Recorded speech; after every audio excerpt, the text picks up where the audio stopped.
Meus irmãos, graça e paz. Amém. Boa noite, né? Vamos abrir as nossas Bíblias, por favor. Na primeira carta de Paulo a Timóteo, capítulo 2. 1 Timóteo, capítulo 2. Nós estaremos lendo a partir do verso de número 8. 1 Timóteo, capítulo 2. Nós vamos ler o verso 8, 9 e o 10. À medida que você achar, por gentileza, coloque-se de pé, por favor. Primeira carta de Paulo a Timóteo, capítulo 2, verso 8, 9 e 10. Parabenizar aí nosso irmão Wellington Moraes, né? Por mais um ano de vida. Deus seja sempre presente na sua vida, né? É no dia de amanhã, né? Que dia amanhã? 1º de abril. Amém, né? Felicidades, velho. Deus te abençoe em nome de Jesus. Todos encontraram? Primeira carta de Paulo a Timóteo, capítulo 2, verso 8 ao verso 10. É o texto que nós iremos meditar na noite de hoje. A palavra do Senhor nos diz assim: quero, pois, que os homens orem em todos os lugares, levantando mãos santas, sem ira e sem animosidade. Da mesma forma que as mulheres em trajo decente se enfeitem com modéstia e bom senso, não com tranças no cabelo, ouro, pérolas ou roupas caras, porém com boas obras, como convém às mulheres que professam ser piedosas. Vamos orar um pouco mais? Senhor, nós estamos aqui nessa noite, reunidos em Teu nome para Te adorar. Eu louvo a Ti, Senhor, pelas pessoas que Tu trouxesse nessa noite.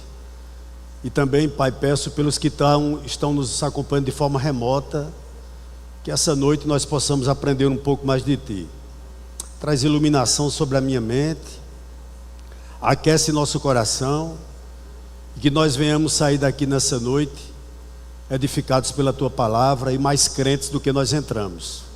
Essa é a nossa expectativa e a nossa oração. Fala conosco, no nome santo de Jesus, que vive e reina para todo sempre.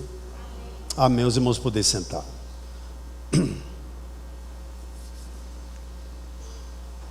Homens e mulheres em oração. Homens e mulheres em oração. E uma pergunta, irmãos, me veio à mente quando eu meditava nesse texto. Existe diferença entre homens e mulheres?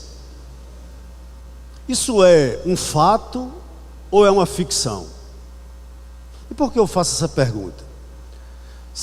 Imagine que eu tivesse uma filha de 2 anos e essa minha filha chegasse para mim com uma presilha no cabelo e dissesse, e me entregasse aquela presilha para que eu pudesse usar. O que caberia a mim responder? Eu acho que, de uma forma gentil, eu dizia à minha filhinha, a minha suposta filhinha de 2 anos, o seguinte: isso é para meninas. Meninos e papais não usam isso. Seria a resposta que eu daria. Agora, isso seria uma invenção minha? Ou se trata de uma diferença essencial entre os gêneros masculino e feminino? Essa semana eu lia, ou mais precisamente hoje eu li um livro, e aparecia lá uma médica chamada Lorna Smedman. Essa mulher, ela é norte-americana e ela acredita que o gênero é uma ficção.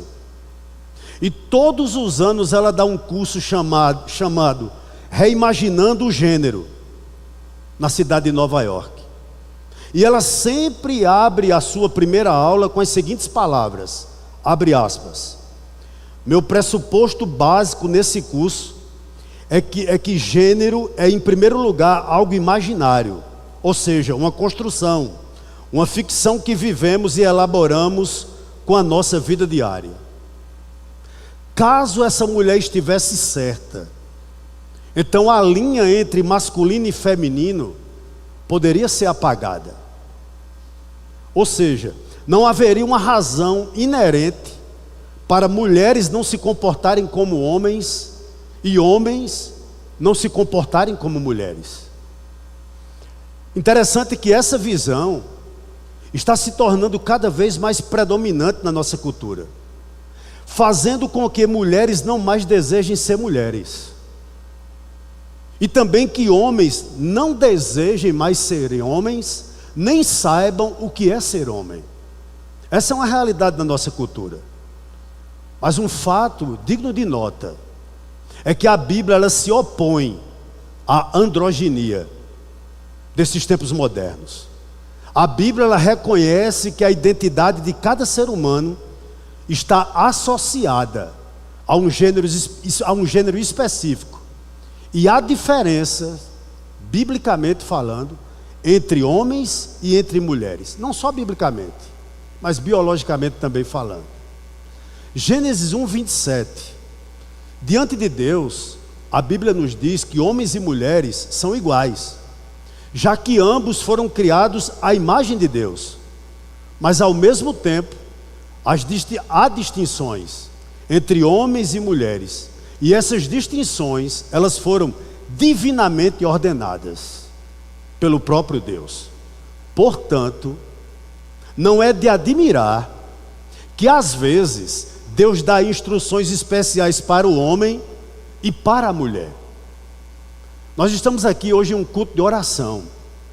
E veja como Deus discerne ou divide as obrigações masculinas das femininas, até mesmo no culto público. E já que nós estamos hoje em um culto de oração, essa é a nossa intenção. Qual? Se tratando do culto público, o Espírito Santo não hesita em afirmar que mesmo em um culto público, há diferenças entre homens e mulheres. E por isso que eu dei esse tema dessa passagem que nós vamos analisar nessa noite, exatamente esse aí: homens e mulheres em oração. Eu gostaria de lhe chamar a sua atenção para o verso 8 do texto que nós acabamos de ler, por gentileza. Vamos reler? Paulo nos diz assim, escrevendo a Timóteo, que era pastor em Éfeso: quero, pois, que os homens orem em todos os lugares, levantando mãos santas, sem ira e sem animosidade. Então Paulo começa direcionando a sua palavra aos homens cristãos. E ele inicia dizendo o seguinte: quero. No grego essa palavra é bolomai. Significa o seguinte, que não é um desejo dele, do apóstolo Paulo. Porque nós temos que pensar que o fato de Paulo começar o texto com a palavra quero, não era simplesmente algo que estava na mente dele, um desejo do coração dele, de pedir, por exemplo, que os homens orem. Não era somente isso. Eu tenho que lembrá-los, não sei se é necessário isso, que eu estou falando de um apóstolo, de alguém que representava o próprio Cristo na terra, que sobre a vida desse homem existia autoridade para pedir o que o Espírito Santo certamente desejava. Então não era um pedido do ser humano Paulo, mas era um desejo do próprio Espírito Santo. Não é uma vontade humana, o que ele vai dizer aqui no verso 8. É uma vontade divina. E mais, quando ele usa quero, pois, que os homens, a palavra aqui homens, no grego é andras, que significa literalmente varões. Referem-se aos homens, em distinção das mulheres. Ele está falando aqui principalmente, ou primeiramente, ou especificamente aos varões, aos homens. Ele refere-se a eles, distinguindo das mulheres. E Paulo diz o seguinte: o desejo de Deus para a vida dos varões, o desejo de Deus para a vida dos homens, é que eles sejam pessoas de oração. É assim que ele começa: quero, pois, que os homens orem. Mas eles orem aonde? Em todos os lugares. Então já cabe uma pergunta aqui: qual o desejo de Deus para nós homens? Que nós sejamos pessoas de oração, e que nós não venhamos a nos envergonhar de orar em qualquer lugar, Parece-me que Paulo está dizendo o seguinte, que todos os lugares, né, onde nós estejamos, é um lugar de oração. Por favor, Felipe, Malaquias 1:11, por gentileza. Olha o que o texto nos diz, Malaquias 1:11. Desde o nascente do sol até o poente, é grande o meu nome entre as nações, em todos os lugares lhe é queimado incenso e são trazidas ofertas puras, porque é grande o meu nome entre as nações, diz o Senhor dos exércitos. Me parece que quando Paulo escreve esse texto aqui, ele tem esse texto que nós acabamos de ler em mente. Por quê? Porque ele está dizendo que o Deus que governa o mundo, ele merece adoração mundial também. E todos os lugares onde nós estivermos, nós temos que orar. Portanto, não existe um local onde o povo de Deus não possa orar. E interessante, irmãos, eu estava com esse texto em mente. Esse texto foi minha devocional sexta-feira pela manhã. E ao meio-dia a gente tinha marcado um almoço, eu, pastor Jorge, pastor Euder, pastor James e o presbítero Fabrício. E nós fomos a um lugar, e no término, a gente pediu que o pastor Euder orasse. E o pastor Euder fez uma oração com um tom de voz um tanto alto. Não que atrapalhasse ninguém, mas todo mundo naquele restaurante olhou para a mesa da gente, e todos nós estávamos de cabeça baixa, orando em voz alta, não é verdade?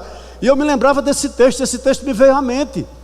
É como se o que eu estivesse lendo pela manhã estivesse se cumprindo ao meio-dia, que nós devemos ser homens de oração e devemos orar em todos os lugares, pois todo lugar um dia, lá no fim, todo lugar, irmãos, será um lugar onde haverá oração incessante.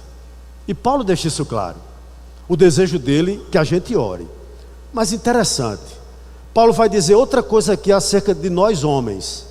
Quero, pois, que os homens orem em todos os lugares. Como? Levantando mãos santas. Interessante isso aqui, né? Sabe por que eu digo que isso é interessante? Porque a Bíblia, ela não exige nenhuma postura para orar. Não. E eu vou lhe provar isso. Às vezes, a Bíblia fala que a gente deve baixar a cabeça em oração. Salmo 5, verso 7. Outras vezes a Bíblia faz menção a dobrar os joelhos. Ajoelhar-se é sinal de humildade.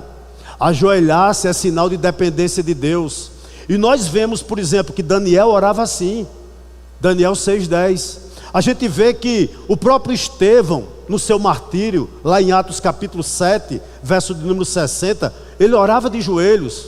O próprio Jesus, lá no jardim, Lucas 22:48, ele orava de joelho. Mas é verdade também que a gente vê alguns personagens bíblicos não só dobrando a sua cabeça, outros dobrando os seus joelhos, mas outros oram de forma prostrada. Alguns exemplos: Moisés, por exemplo, lá em Números capítulo 16, o próprio Josué, capítulo 5, verso 14 do seu livro. Ezequiel se prostrou diante do Senhor. É verdade que alguns se prostraram no momento de desespero, por exemplo Moisés, e outros se prostraram diante da glória de Deus. Mas também nós vemos na Bíblia, né, pessoas que oram em pé. Por exemplo, em um culto público como nós estamos aqui, a oração mais adequada talvez para um culto público como esse seja em pé, né, na adoração pública. E orar em pé foi o que o povo fez na dedicação do templo de Salomão, lá em 2 Crônicas 6, versículo 3 e verso 13. A gente vê também que na igreja primitiva era assim que os cristãos oravam. Eles oravam em pé. Os puritanos, normalmente também, a forma como eles gostavam de orar era em pé. E por que eu digo que a igreja primitiva gostava de orar em pé? Porque Tertuliano, ele diz o seguinte, olha: nós cristãos oramos por todos os imperadores, olhando para o céu, em pé, com as mãos levantadas. Em suma, a Bíblia, ou as Escrituras Sagradas, elas permitem várias posturas de oração. Levantar as mãos era comum também na igreja primitiva, não só ficar em pé. Aí vem Paulo aqui, na igreja primitiva, e dá um conselho aos varões. Ele diz: Quero, pois, que os homens orem em todos os lugares, como levantando mãos santas, com um detalhe: sem ira nem animosidade. Vamos parar um pouquinho aqui. Havia tanques no Antigo Testamento ao redor do templo. E antes que os judeus entrassem no templo, eles iam naqueles tanques e lavavam as suas mãos. Aquilo ali era um sinal de quê? De pureza espiritual. Antes deles subirem para adorar a Deus, eles lavavam as mãos. E isso está até nas Escrituras. O Salmo 26:6 diz o seguinte, olha: lavo as mãos na inocência, e assim andarei, Senhor, ao redor do teu altar. Então, para Paulo aqui, mão santa significava o seguinte: coração puro. Nós estamos aqui hoje em um culto de oração, mas o que estava acontecendo na igreja de Éfeso, onde Timóteo era pastor? O falso ensino adentrou naquela igreja e levou os homens daquela igreja, sabe, a ira e a animosidade. Havia na igreja de Éfeso disputas, pessoas que não se davam bem um com os outros, homens que não topavam uns aos outros. E por isso Paulo diz: olha, eu quero que vocês orem, levantem as mãos, mas interessante que no momento que você for orar, o seu coração esteja limpo, sem ira nem animosidade. Então, o que a gente aprende aqui? Porque esse conselho é especificamente para os homens, irmãos? Porque Paulo fala quase que exclusivamente aos varões? Há uma razão para isso? Claro que há. Sabe por quê? Em regra geral, nós homens somos os mais propensos a perturbar a igreja, muitas vezes em questões de doutrinas. Eu conheço igreja, inclusive do Brasil para Cristo, que teve sérios problemas com relação a dízimo, porque um grupo de homens levantou-se contra a liderança e disse que era antibíblico. E eles se degladiavam, sabe? Havia grito nos cultos, na escola dominical, por conta desse assunto. E Paulo sabia muito bem por que ele estava dando esse conselho aos homens. Porque nós homens somos mais críticos, nós homens somos mais competitivos. Muitas vezes a gente prefere ter razão do que buscar a reconciliação. O homem, ele é mais duro. E por isso Paulo diz: eu espero que vocês, varões, né, orem em todo lugar, com mãos santas levantadas. Mas o que é importante mesmo não é a postura que vocês vão orar, mas como está o coração de vocês. É isso que ele está nos dizendo. Em outras palavras, eu não posso orar por ninguém, nem por mim mesmo, nem por minha casa, se eu estou enraivecido, irmãos, quando eu não consigo o que eu quero. Então a Bíblia nos lembra que nós homens, nós não devemos brigar, e onde houver um muro de separação, nós temos que derrubar. Os irmãos estão me entendendo? Eu gosto muito, por duas oportunidades aqui, quando o pastor Jamerson lecionava nas duas últimas EBDs, ele usou um termo que eu gostei muito. Para falar de mim e de você, já tem o diabo. Para se irar contra mim e contra você, o diabo já está fazendo o seu papel. Então jamais eu serei um homem de oração, se em meu coração existe ira e existe animosidade. Aí eu lhe pergunto: pastor, você pode estar se perguntando, isso é exclusividade do sexo masculino? Não, mas é mais propenso no sexo masculino. Há um exemplo bíblico de duas irmãs crentes. Paulo diz que o nome delas estava escrito no livro da vida, Evódia e Sintique. Congregavam na igreja de Filipos, eram crentes, ajudavam Paulo, não é verdade? Mas não andavam juntas, não pensavam juntas, não conseguiam olhar no olho uma da outra. E Paulo diz: isso é terrível. Você veja que nas mulheres pode existir isso também, mas é mais propenso em nós homens a ira, a animosidade. O que é animosidade? A contenda. Então, perceba bem aqui um assunto sério para nós. Ira, animosidade pode prejudicar o corpo de Cristo de muitas maneiras, mas você não pode esquecer, você homem, você não pode esquecer que principalmente elas impedem resposta de oração. Se você é uma pessoa iracunda, se você é uma pessoa que adora uma contenda, sabe, uma briga, uma rixa, dificilmente você vai ser uma pessoa que vai ter suas orações atendidas. E isso, irmãos, reflete-se na nossa vida espiritual. Olha, amargura, ressentimentos, iras, produzem nos ouvidos de Deus orações desagradáveis. Por gentileza, Felipe, Mateus 5, versículo 23 e 24. Olha o que o texto nos diz. Portanto, se você estiver trazendo a sua oferta ao altar, e lá se lembrar que o seu irmão tem alguma coisa contra você, deixe diante do altar a sua oferta, e vá primeiro reconciliar-se com o seu irmão, e então volte e faça a sua oferta.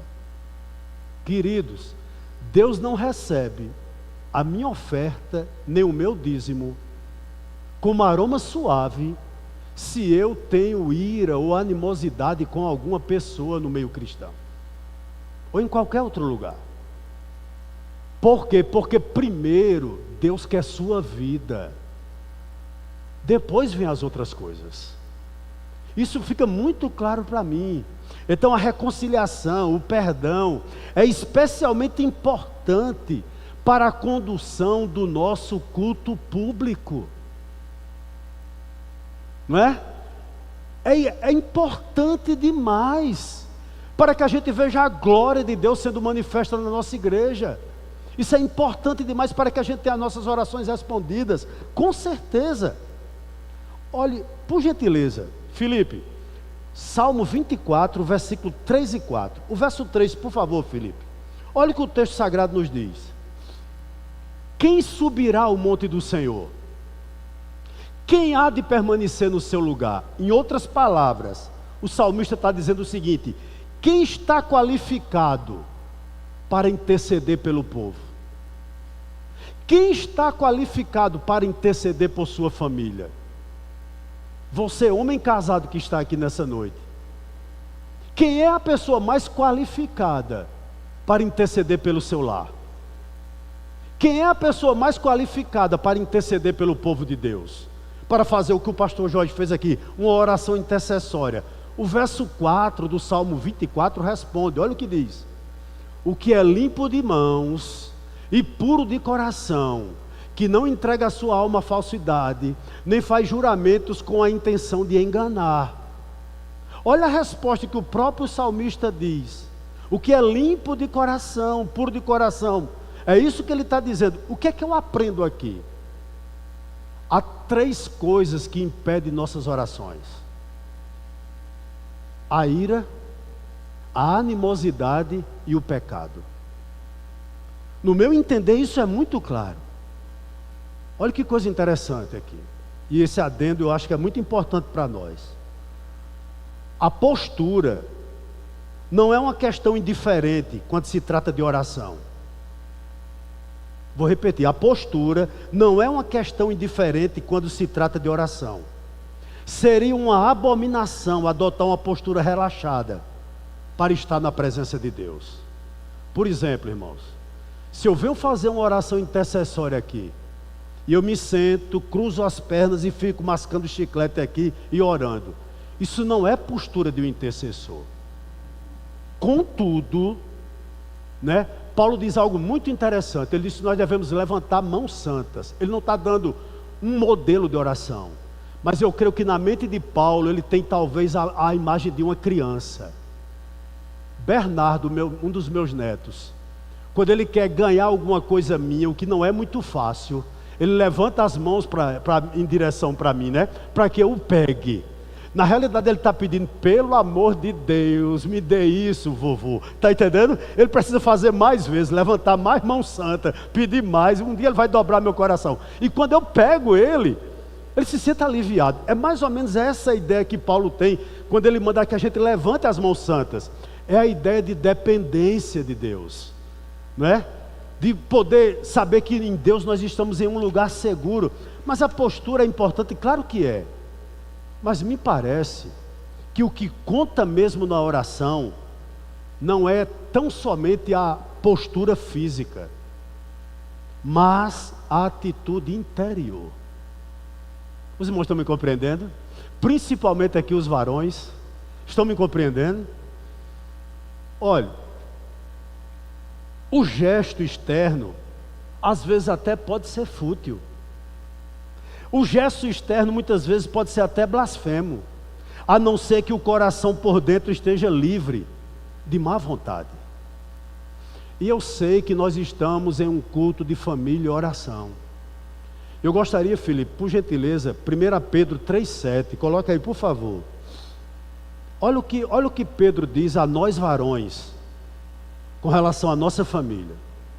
Maridos, vocês igualmente vivam a vida comum do lar com discernimento, dando honra à esposa por ser parte mais frágil, e por ser co-herdeira da mesma graça da vida. Agindo assim, as orações de vocês não serão interrompidas. Me permita um parêntese aqui. Sabe o que Pedro está dizendo aqui? Que se um marido, ele falha em amar, em respeitar, em honrar sua esposa, esse comportamento do marido interrompe as orações dele. Mas o mesmo princípio é válido para as varoas. Em outras palavras, o princípio aqui é válido para as varoas também. Por quê?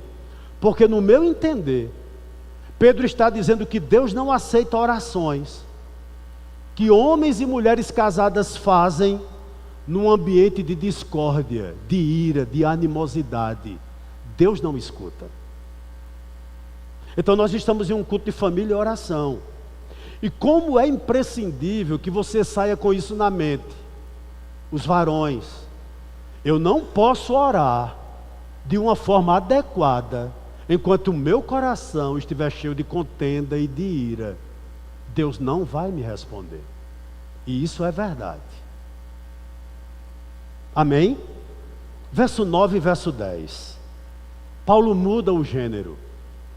E agora ele não vai falar especificamente aos homens, mas ele vai falar mais particularmente às mulheres.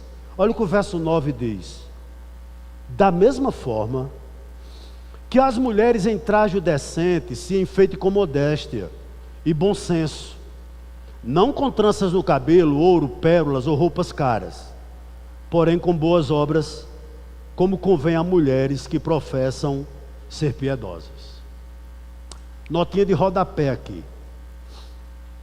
Foram esses versos que levou Crisóstomo, que era bispo de Constantinopla, considerado um dos maiores pregadores da época, a ser preso e expulso da cidade pela imperatriz chamada Eudóxia, porque ele pregou exatamente esse texto que eu estou pregando aqui. E ele sempre pregava esse texto, porque ela não tinha uma vida decente, ela não tinha uma vida, como o texto diz aqui, de bom senso, nem muito menos de modéstia. Mas vamos para um ponto aqui. Paulo está falando aqui sobre a postura da mulher no culto público. Paulo está falando aqui acerca do que é ser uma mulher de oração. E o seu argumento é o seguinte: enquanto os homens devem orar sem ira e sem animosidade, as mulheres cristãs devem orar sem ostentação. Veja bem, sem ostentação. Um comentarista nos ajuda a entender essa questão. Eu sei que tem uma questão cultural aqui, irmãos, e por isso que eu vou ler esse comentário de um comentarista, sabe? Não lembro o nome dele agora, me perdoe, mas ele ajuda demais a gente a entender essa questão. Olha o que ele diz analisando esse texto. A escultura e a literatura do período de Paulo deixa claro que as mulheres geralmente usavam os cabelos em penteados enormemente elaborados, com tranças, com cachos entrelaçados, amontoados em formato de torre, decorados com joias e ouro e pérolas. A mulher da corte adornava seus cabelos com vários e pequenos pingentes de ouro, pérolas preciosas a cada centímetro, fazendo dos seus cabelos uma verdadeira exibição deslumbrante. Além disso, as mulheres da época usavam roupas caríssimas, as ricas, e joias por todo o corpo, braço, orelhas, pescoços, etc. Qual era o problema? E por que Paulo dá essa ordem? Para que as mulheres cristãs não se enfeitem dessa forma. Porque, irmãos, esse excesso de adorno nos cabelos das mulheres, em seus penteados, nas suas joias, em suas pérolas, era característica não apenas das mulheres ricas em Éfeso, mas também das meretrizes de Éfeso. As sacerdotisas do templo de Diana, elas se vestiam exatamente dessa maneira, de forma extravagante, com muito ouro, com muita pérola no cabelo, com muita joia, com roupas caríssimas. E Paulo, sabia disso. E ele dá a ordem às mulheres cristãs de serem diferentes dela. E por que isso, pastor? Porque Deus quer, e não o apóstolo Paulo, que as mulheres cristãs se oponham a tudo que estiver associado à imoralidade sexual e ao luxo material. Deixa-me dizer algo aqui nessa noite, irmãos. Você vai ver aqui que a Bíblia ensina às mulheres o que não usar, mas a Bíblia também vai ensinar o que usar e como usar. Essa é uma verdade. Se você é uma mulher piedosa, e é isso que Paulo vai dizer aqui, primeiro ponto, verso 10, olha.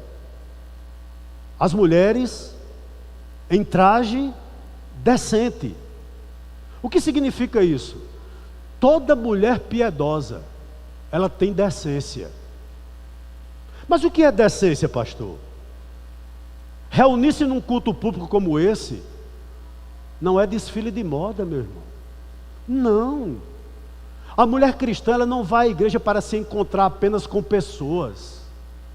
A mulher cristã, ela vem à igreja principalmente para se encontrar com Deus. Nós subimos a esse lugar aqui para ouvirmos a voz de Deus, para orarmos a Deus e termos, irmãos, o privilégio de sermos exortados por Ele e entender que Ele está aqui através da sua palavra e do seu Espírito. É com esse desejo que uma mulher cristã, o homem cristão também, deve subir à casa do Senhor. Por que Paulo diz que tem que ter decência? Sabe por quê? Porque a mulher que ama ser notada, ela deve se lembrar com quem ela está competindo. Você está competindo com Deus. Essa é a grande realidade. O único a ser digno de receber toda a atenção dos seus irmãos no culto é o Senhor e não você. E não sua roupa. E não a marca da sua roupa. Essa é uma grande verdade. Por isso que Paulo diz, quando uma mulher vier ao culto público, que nela haja decência. Sabe o que ele está dizendo aqui? Antes de arrumar-se para ir à igreja, não é simplesmente ver que roupa eu vou, mas como o meu coração vai. Essa é uma grande realidade. Antes de se preparar para vir, não tem nenhum problema em você vir para a igreja arrumada. Não é isso que Paulo está dizendo, que você não pode acompanhar a moda. O que ele está dizendo é que antes de você querer ser o centro, pela roupa que você veste, você deve preparar o seu coração para dizer, Senhor, fala comigo. Você deve preparar seu coração para orar. É isso que Paulo está dizendo. Mas não só com decência. Paulo diz o seguinte, ainda no verso 9, olha, se enfeitem, pode se enfeitar sim, mas com modéstia, O que isso significa, irmãos? Sabe o que significa dizer? Sabe o que Paulo está querendo dizer aqui? Que uma mulher cristã, ela nem se veste, nem se comporta de forma insinuante, de forma sedutora. Não. Não. Ela é decente e ela é modesta. Ela nem se veste para provocar os outros, para chamar a atenção para as suas curvas, sabe? De maneira alguma. Se ela é cristã piedosa, ela não se veste dessa maneira. Ela se veste na moda, ela pode colocar seu brinco, ela pode fazer chapinha no cabelo, dar luzes, dar isso, mas ela é modesta quando ela se arruma. Sim. E essa palavra modesta, ela não se aplica apenas à roupa, mas também à conduta. Então Paulo está dizendo, uma mulher que vai ao culto de oração, que vem para um culto de oração, é necessário que ela tenha decência, modéstia e bom senso. É ou não é? Olha o que o texto nos diz aqui. E bom senso. Sabe o que Paulo está dizendo? Quando uma mulher cristã coloca uma roupa e ela vai na frente do espelho, irmãos, o Espírito Santo que habita nela diz como ela está vestida. E ela tem discernimento de dizer, é roupa de crente ou não. Precisa pastor estar mandando puxar a calça, tirar a calça, botar a calça. Não. Uma mulher modesta, uma mulher cheia de decência, cheia do Espírito Santo, ela tem bom senso. Ela sabe como se comporta. Ela sabe o que fala. Ela sabe o que veste. Ela sabe como trata o sexo oposto. Isso é primordial? Claro que sim. E há uma coisa importante a lhe dizer aqui nessa noite. De modo algum, Paulo não está proibindo aqui o uso de joias. De modo algum, ele não está proibindo a mulher de se cuidar esteticamente. Não é isso que Paulo está dizendo. Ele está preocupado com o excesso. E ele exorta as mulheres cristãs a cuidarem antes do coração do que da aparência física. Certo? E deixe-me dizer algo aqui para você. Sabe quando uma coisa se torna vaidade na vida de uma mulher e de um homem também? É quando essa pessoa exageradamente quer ser vista. Tem algum problema aqui, irmão, no coração. Quando a pessoa quer ser vista. Mas quando você usa esses 3 pontos aqui, as mulheres, traje decente, modéstia e bom senso, com certeza absoluta, a imoralidade não terá lugar na sua vida. E Paulo estava dizendo, eu gostaria muito que a igreja de Éfeso fosse uma igreja fervente de oração. E para que seja uma igreja fervente de oração, Timóteo, prega isso para eles. Os homens sem ira e sem animosidade, e as mulheres usem trajes decentes. Mas interessante o verso 10, vá para ele. Mulheres cristãs que estão me ouvindo, eu sei que tem umas aí que talvez você não esteja gostando muito, mas não tem problema não, tá certo? Deixa eu dizer uma coisa aqui a você, olha. Você quer agradar a Deus? Eu sei que você quer. Eu sei que todas as mulheres que estão aqui, vocês gostam ou gostariam de ser conhecidas como mulheres de Deus. Eu vou lhe dar a receita aqui no verso 10. Olha o verso 10. Como a mulher agrada a Deus, verso 10. Com boas obras. Como convém às mulheres que professam o quê? Ser piedosas. Lá no capítulo 5, você pode ler em casa. Paulo vai dar uma lista de mulheres que agradam a Deus. Primeiro, criando filhos. Se você tem condição de ter filhos, crie-os. Forme caráter neles, cristãos. invista neles. Essa é a mulher que agrada a Deus. Seja hospitaleira. Abra as portas do seu lar para o povo de Deus. Terceiro, humildade. Humildade. Sabe?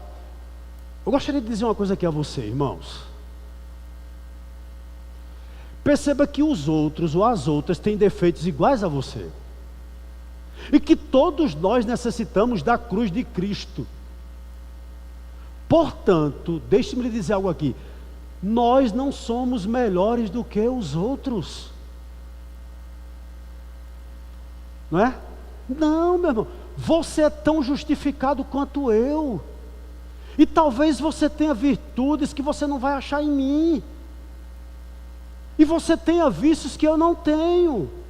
Mas todos fomos comprados pelo sangue de Jesus. Então, portanto, tenhamos humildade. Socorremos os atribulados. Isso é que a mulher deve buscar. Viver da prática de boas obras. Olha, eu sempre tenho em mente o seguinte. Viver na prática de boas obras significa o seguinte: no que for possível a você, mulher, torne a vida dos outros melhor. No que depender de você, torne a vida dos outros melhor. Torne a vida de seu marido melhor. Torne a vida de seu filho melhor. Torne a vida do seu vizinho melhor. É assim que Paulo está dizendo que a mulher agrada a Deus. Duas perguntas aqui para as mulheres. Responda a você mesmo. Quanto você gasta com roupa, com cosmético, com cabelo? Não estou dizendo que é pecado, entenda. Quanto você gasta com essas coisas, com tratamento de beleza, com peeling, né, com aquelas aplicações de botox, com luzes do cabelo? Você gasta quanto? Do outro lado do cartão, veja quanto você oferta para missões.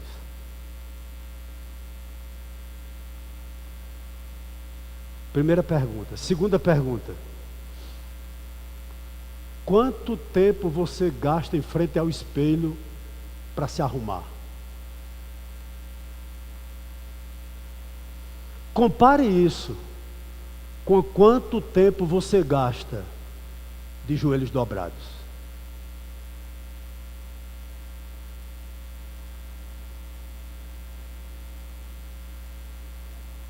Três aplicações finais para a gente ir para casa.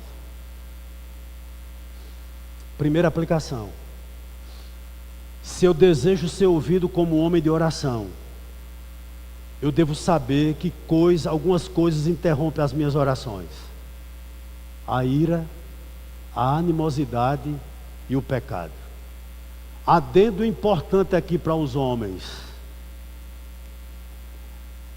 pastor, essa busca por ser visto, por moda, é exclusividade das mulheres? Não. O homem também tem. Deixa eu lhe dar um exemplo bíblico.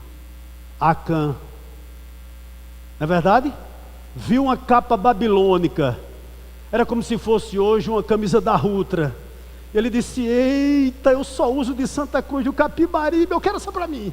Na verdade, ficou com a da Rutra para ele. Tenho nada contra quem usa de Santa Cruz de Capibaribe, eu uso também, meu irmão. Estou só dizendo que Santa Cruz é bem mais barata, que o cara da Rutra não escuta essa pregação, tá certo? É bem mais barata, na verdade, mas ele disse: eu quero para mim. Você veja como isso também está no nosso coração, né? Nós precisamos nos revestir de Cristo todos os dias também, né? Segunda aplicação: uma mulher que é piedosa. Bota isso na sua, coloca aí na sua agenda. Ela sempre é uma boa conselheira. Ela ama as crianças. Ela tem bom senso, ela tem modéstia, ela tem decência. E essa mulher, ela é linda aos olhos do Senhor. Parece que a gente tem poucos jovens aqui, homens solteiros, né? Mas eu valho, talvez você que esteja aí esperando sua varoa e vai me assistir daqui a 10 anos, e ainda não conseguiu casar daqui a 10 anos. Deixa eu lhe dar um conselho aqui nessa noite. Se você só olha, homem solteiro, para uma moça para namorar pela sua aparência física, sem levar em conta o caráter, seu olhar é ímpio. Seu olhar é ímpio, não é divino. Sabe por quê? O homem vê o exterior, mas só o Senhor, na verdade, conhece o coração. Certo? Então, como a gente vai orar, pastor? Primeiro, deixa eu lhe dar uma formulazinha aqui, a gente termina. Todos nós somos falhos, na verdade.